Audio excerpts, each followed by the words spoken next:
Today, we've got the master of low light. Sony finally gave us a 50mm and it's an f1.2. That's what we're checking out today. Check this out. Alpha.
Hey guys, what's up? Welcome to the channel. I'm Ofentse Mwase. This is Scrooch Reviews. Today, as I said, we're checking out the Sony 50mm F1.2 lens.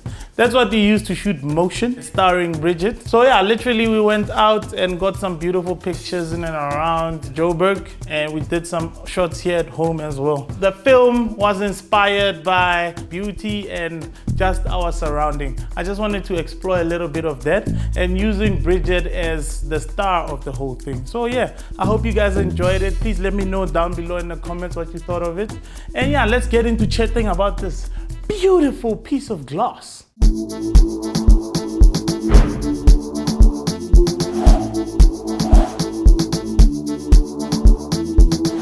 That's the lens that I have on here right now. I think it's really fantastic, especially for situations like this. I literally don't have too much lighting in here.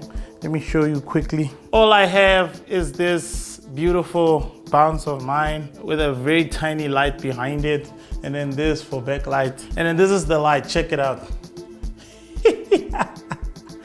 Yeah, it's a really tiny light, but it does pack some power in it.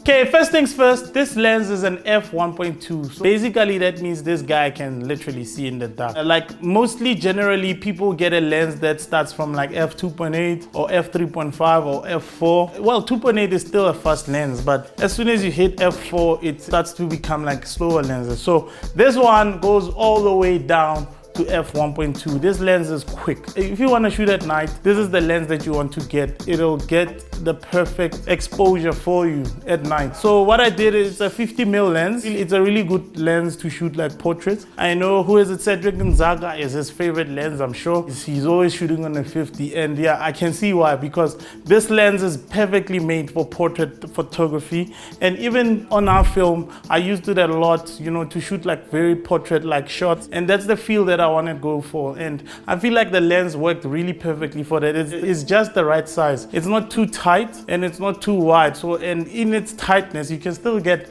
wide shots, especially because a Sony A7Siii is a full frame camera. So the speed of this lens is incredible, and the fact that it's so fast. And you know, when you're shooting stuff, even when you're doing portraits, it focuses really quickly. It snaps onto your character so fast, and it's just magnificent to work with. Yeah, the durability of the lens is incredible. I really love it because the thing about it is that it's got your normal focus ring. It's very smooth and it just follows whatever you want. So if you want to do manual focusing on this lens, you'll do very well with it. And it's got the classic click on and off of the aperture. So you can either have one that goes like grr, grr, grr, or you can have the smooth one that's perfect for cinematography, where you can just do like an aperture pull during your shot, and it's very, very soft. So I think I really love that about the lens.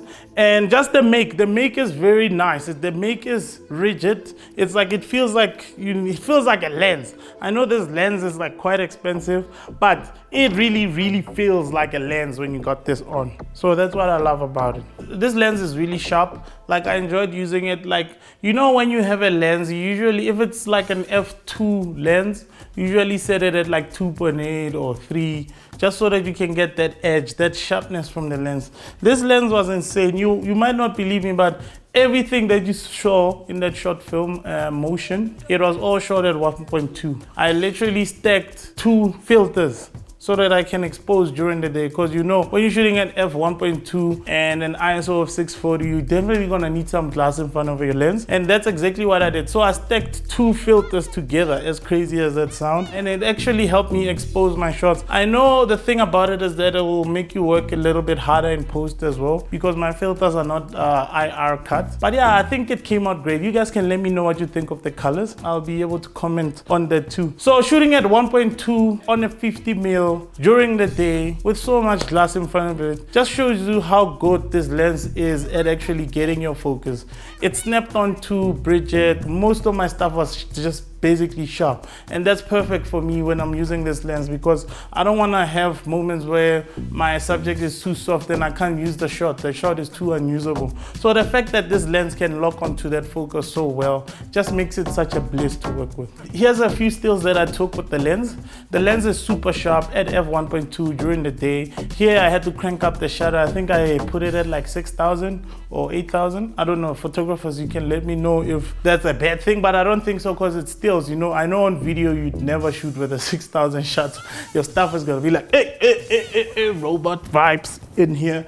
When you're shooting the stills, everything is sharp. It locks onto the eye, and your character just looks great. And the roll off of the depth of field, it just looks gorgeous. And I found the same feel when I did the video as well. Video, I felt the same way. Everything just looked great, and it snapped on, and the focus was just kept sharp. And the fact that the lens can do that at f1.2 is crazy. The fact that I can track into a subject and it stays in focus all the way until I track out. Yeah, like, that's the stuff that you need when you're using a lens like this. I think the biggest problem that I have with this lens, which is probably the main problem that I have with this lens, is the ring size. It uses a 72, I think. Let's see. Yeah.